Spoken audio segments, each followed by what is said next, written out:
বাদশাহ বাড়ি কথা বললি চলে গেল উজির বাড়িতে, যাইয়া চোখে পানি ছেড়ে ছেড়ে কান্দে, ডাক দিয়া কয় মা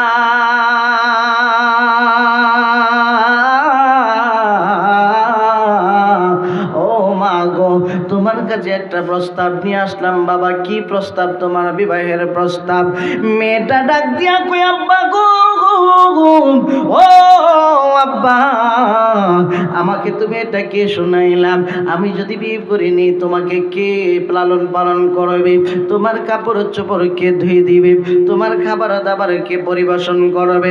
এবার ডাক দিয়া কই মারে ও মা, এটা তো সাধারণ কোনো প্রস্তাব নয়, এটা হইল বাদশার ছেলের প্রস্তাব। বড় করলো কইলে তো বেশি রাজি হয়, কথা কয় না। হ্যাঁ, দুনিয়া আছে আর কোনো কথা নাই।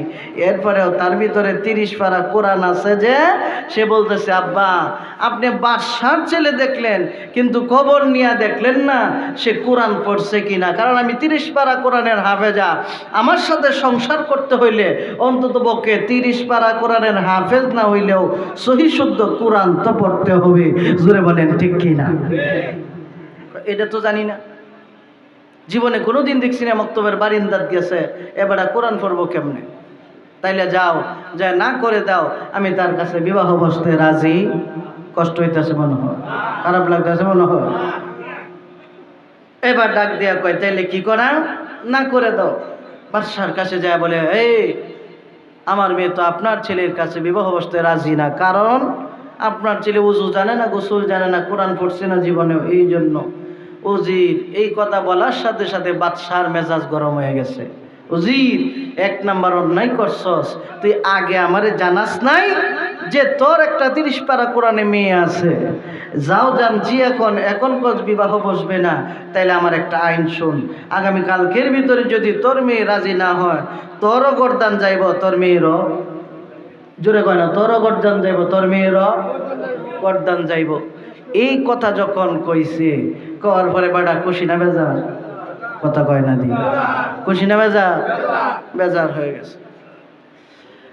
বাড়িতে যাইয়া হাজির, ডাক দিয়ে বলে মা, ও মা, রাত যখন ঘনিয়ে আসবে, সূর্য যখন ডুবে যাবে, অন্ধকার হয়ে যাবে, রাতের অন্ধকারে তুমি এই রাজ্য ছেড়ে পলায়ন করো।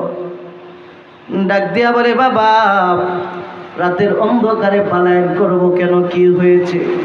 বাদশা আইন পাশ করে দিয়েছে, তুমি যদি রাজি না হও তোমারও গর্দান যাবে, আমারও গর্দান যাবে।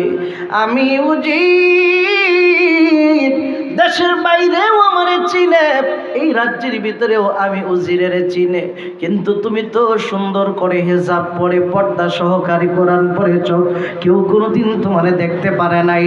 তোমাকে যেহেতু দেখতে পারে নাই, অতএব তোমাকে বিপদেও পালাইতে পারবে না, চিনবে না। সুন্দর একটা উপযুক্ত ছেলে দেখে তুমি বিবাহ করে নিবা। জোরে জোরে কন্যা আল্লাহু আকবার। পর্দার বিধান তো নাই বললেই চলে, কথা কোন ঠিক কিনা? আওয়াজ দিয়ে বলেন ঠিক কিনা? ওই কথা বলে তো সবার উপরে পড়বো, এই কারণে ভেজাল, আওয়াজটা কম দিন। পর্দার বিধান যদি কায়েম না হয়, ওয়াল্লাহি আল্লাহর কসম করে বলি, যতদিন পর্যন্ত পর্দার বিধান কায়েম না হবে ততদিন পর্যন্ত পরিপূর্ণভাবে শান্তি এই দেশের মধ্যে আসবে না। কথা বলেন ঠিক কিনা? আজকাল শান্তির পিছনে ছুটি, এইটার পিছনে ছুটি, ওইটার পিছনে ছুটি। এই মিয়া, আপনি মানুষের পিছনে ছুটলে কি হবে? আপনার নিজেকে চেষ্টা করেন, নিজে পরিশোধন করেন, নিজকে নিজে একবার চিনেন। আপনি নিজেকে ভালো করেন, নিজে ভালো হইলে জগৎ ভালো হবে। আওয়াজ দিয়ে বলেন ঠিক কি না? আজকে আছে শুধু বীর বাহাদুর কার হেডাম কত বড়, এইটা লইয়া আছে। হক কথা সমাজের ভিতরে নাই বললেই চলে। হক কথা বলবেন, পরের দিন আপনি যাই করেন আপনি একবারে নিচে। কথা কয় না, যেটা বলেন ঠিক কি না? হক কথা বলার সাথে সাথেই বিপদ আসে। তার কারণটা কি? কারণ শয়তানের দল বড় থাকে। ডাক দিয়ে বলে মা, পর্দা তুমি করো, তোমাকে কেউ চিনবে না। এলার বেন বেজা লাগছে, জানগে কেরে? ও আচ্ছা, যাই হোক, মারা আবার কর, আমি আর ওই রাগে নি যাইতেছে গা। রাগে গেছে না, উলহন তারে গেছে, আমিন কর। এইবার ডাক দেবে, মা তুমি চলে যাও। মেয়েটা তো বুদ্ধিমতী, বুদ্ধি ছাড়া কি আর কোরআন হেফজ করন যায় নাকি? কথা কন, বুদ্ধি ছাড়া কোরআন হেফজ করা যায়? জ্ঞান না থাকলে হেফজ করা যায়? ডাক দিয়া কো, আব্বা মরতে যদি হয় দুইজন একবারে মরবো, আমি এই দেশ ছেড়ে পালায়ন করব না। ঠিক আছে, বাদশাহ যেহেতু আইন পাস করছে জোর করে নিবই, তাইলে যায় কন আমি এমনি রাজি। সুবহানাল্লাহ, জোরে কন। যাই খবর পৌঁছাইছে বাদশাহ আমার মেয়ে রাজি, তাইলে আর দেরি নাই, আগামীকালকে বিয়া। সুবহানাল্লাহ কর। কারণ কোন সময় কোন গতি ধরে কন তো যায় না। বিবাহ হয়ে গেছে, সংক্ষিপ্ত করলাম, আমার টাইম দৌড়ে যাইতেছে, এই কারণে আমিও দৌড়ে দৌড়ে ওয়াজ করতেছি। এইবার বিবাহ হয়ে গেছে, বিবাহ হওয়ার পরে একটা রাত আছে, সেটার নাম হচ্ছে বাসর রাত। এই বাসর রাতটা জান্নাতের একটা অংশ। সুবহানাল্লাহ জোরে কর। জান্নাতের অংশ সবার লাগে না, যে বেড়ান বিয়ের আগে আকাম কুকাম করে হেরার লাগে জান্নাতের অংশ। জান্নাতের অংশ হইল যে জীবনে কোনো নারী স্পর্শ নিছে না, যে যুবক কোনো নারী স্পর্শ নিছে না, যে নারী জীবনে কোনো দিন পুরুষের স্পর্শ নিছে না, তারার জন্য। আর হেরার তো আগেই কামাই করে তৈছে। কথা কোন ঠিক কিনা? সমাজে আছে না নাই? যখন আছে না নাই? এই জন্য সন্তানাদিদেরকে খুব সাবধানতা অবলম্বন করবেন। সন্তান মানুষ করা এখন খুব কঠিন। ডাক দিয়া বলে, বাবা ঠিক আছে আমাকে বিদায় দেন, আমি শ্বশুর বাড়ি চললাম। রাত্রবেলা যখন বাসর ঘরের মধ্যে বসা, হঠাৎ করে বাদশার চিরে দরজা নক না কইরে ভিতরে ঢুকে পড়ছে। মেয়েটা ডাক দিয়া বলে, কে কে কে আপনি আমার এই ঘরের ভিতরে ঢুকলেন?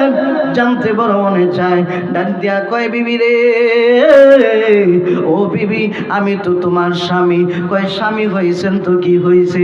আমার ঘরের ভিতরে যে আপনি আসলেন, আমার ঘরে আসার আগে সালাম দিলেন না কেন?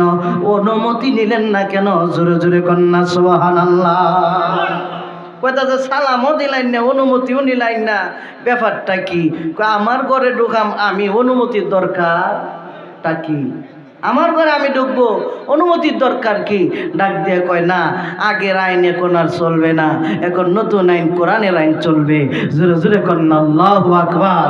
কারণ সমাধান চাও যদি জীবনে, মরণে ফিরে যাও খুঁজে নাও চোখ রাখো কোরআনে।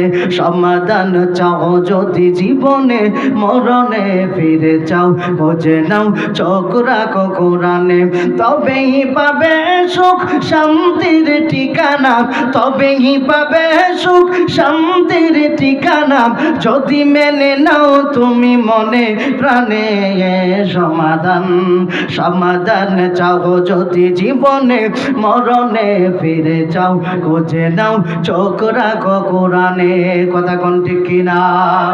এ বাণী সকলের নয় শুধু মুমিনের, যারাই চলবে মেনে ফল পাবে কোরআনের। এ বাণী সকলের নয় শুধু মুমিনের, যারাই চলবে মেনে ফল পাবে কোরআনের। ঘরে পড়ো কিবা রাস্তে পড়ো, ঘরে পড়ো কিবা রাস্তে পড়ো, অশান্তি দূর করে শান্তি আনে। সমাধান সমাধান চাও যদি জীবনে, মরণে ফিরে যাও খুঁজে নাও চোখ রাখো কোরআনে। কথা কোন ঠিক কিনা? আওয়াজ দিয়ে বলেন ঠিক কিনা? এদের কোরআন যতদিন পর্যন্ত সমাজে প্রতিষ্ঠিত না হবে, ততদিন যতই শান্তি খুঁজেন শান্তি আসবে না। আগের আইন শেষ, নতুন আইন। অনুমতি নিবেন, সালাম দিবেন। বেচারা মনে করছে রে বাসর রাত এমনি রাত শুরু, বাসর রাত বলে শুরু হয়ে যায়। তাই ঠিক আছে দাও, আজকের মতো মাফ করো। কোনো মাফ নাই, বাইরে যান, বাইরে গিয়ে সালাম দে, ঘরের ভিতরে আইন। সুবহানাল্লাহ জোরে বেকায়দার মধ্যে পড়ছে। মানুষে শুনলেও শরম। বাহিরে গিয়ে সালাম দিছে, বিবি কইছে ওয়ালাইকুম সালাম, ভিতরে আসে। ভিতরে নিয়ে ঢুকাইছে, ঢুকায় খাটের মধ্যে বসায়া ডাক দেয়া কয়, স্বামী সালামের পর্ব শেষ, এখন কালামের পর্ব। সুবহানাল্লাহ বলেন। আসসালামু কাবলাল কালাম, আগে সালাম পরে কালাম, আগে সালাম পরে কথা। কথাবার্তা শুরু করে দিছে। কথাবার্তা শুরুর পরে ডাক দেয়া কয়, বিবি এই কি বলবা তাড়াতাড়ি কও। কয়, দুইটা কথা কইতাম। সুবহানাল্লাহ কয়, কয়টা কথা? জোরে বলেন, কয় কথা? দুই কথা কয়েই আমার ওয়াজ শেষ। কয় কথা? দুই কথা। দুই কথা কি? এক নাম্বার প্রশ্ন হইল, স্বামী জীবনে কোনো দিন শুনছেন যে অপবিত্র অবস্থায় আল্লাহর কোরআন রে ধরন যায়? এটা কি শুনছেন? জোরে জোরে কন্যা সুবহানাল্লাহ। বেচারা কয় অত সহজ প্রশ্ন 2 ডেকেরা 200 করলেও তো সমস্যা নেই। ঠিক আছে বিবি, আই সর্বনাশ, ছোটবেলায় এই শীতের দিন অজু করন লাগবো, বাপ দিছিন মুক্তব, কিন্তু শীতের দিন অজু করতারছি না, মুক্তবও যাইতারছি না। জোরে জোরে কন্যা আল্লাহু আকবার। এই কারণে তো কোরআনই পড়তে পারছি না। তুমি তো এই কারণেই না করছিলে আমার কাছে বিবাহ অবস্থা। না না, এটা হইতো না। কয় আলহামদুলিল্লাহ, খুশি হইলাম। স্বামী 2 নাম্বার প্রশ্নের জবাব দেন। 2 নাম্বার প্রশ্নের জবাব কি? 2 নাম্বার প্রশ্ন হচ্ছে, স্বামী জীবনে কোনোদিন অপবিত্র জিনিস আল্লাহ পাক রব্বুল আলামিনের কোরআনের সাথে রাখতে দেখছেননি? এখন তো সে বুঝছে রে অপবিত্র, সে কোরআন রে কইতাছে না, আমি যে গোসল মুসল জানি না, আমি তো অপবিত্র, আমারে কইতাছে। জোরে জোরে কন্যা সুবহানাল্লাহ। কারণ আপনি কসকো সাবান দিয়ে, সুন্দর সাবান দিয়ে ঘষিয়া শরীরে যদি ফেনা উঠাইতে উঠাইতে সাবান 2টা শেষ করেন, অজুর গোসলের অজুর 3টে ফরজ যদি আদায় না করেন, আপনার শরীর পাক হবে? কথা বলা পাক হবে নাকি? বহু মানুষ আছে শুক্রবার দিন নামাজ যায় কিন্তু শরীর পাক থাকে না। বাড়ির গিয়ে হিসাব লয়ে দেখেন, বহুত মানুষ আছে। কারণ 3টা ফরজ যে আদায় করেন না, এই জন্য আপনার শরীর পাক হয় না। কষ্ট পাইছেন মনে হয়? কষ্ট পাইছেন? আগামীকালকে থেকে পাক পবিত্র হয়ে নামাজ পড়েন। আমিন কর। শর্ট করে বলতেছি আর কি। এবার ডাক দেয়া কয়, বিবি রে, এত বড় একটা লজ্জা তুমি আমারে দিলা। আচ্ছা ঠিক আছে, লজ্জা যেহেতু দিছ, আমার শরীরের মধ্যে তো বাদশাহী রক্ত। আব্বা এক কসম খাইছে তোমারে ঘরে আনছে, আমি আর এক কসম খাইলাম, তোমার উপযুক্ত যতদিন পর্যন্ত না হব ততদিন পর্যন্ত তোমার বাসর ঘরে ঢুকবো না। জোরে জোরে কন্যা আল্লাহু আকবার। এখন তো কসম খাই আরো হেড বেকল সাজি। হাই রে, যে কসম খাইছি অন্ত উপযুক্ত কেমনে হইয়াম? বিবি কয়, বুঝছি সূর্যে খাইছেন তো? কহ আল্লাহর নামে কসম যেহেতু খাইছি, বুঝছেই খাইছি। কয় তাইলে কারো এডিশন কেন লাগিয়ে বাইর হই? সুবহানাল্লাহ জোরে কর। আগে শর্ত পূরণ করেন, এরপরে বাসর করে আসেন। ডাক দিয়ে বলে, বিবি, বিবি রে বিদায় দে, বিদায় দে। আমি চলতে শুরু করলাম। মানুষ যখন হেদায়েত পাবে, হেদায়েত হইল আল্লাহর হাতে। কার হাতে? জোরে কন্যা কার হাতে? মানুষের হাতে যদি হেদায়েত থাকতো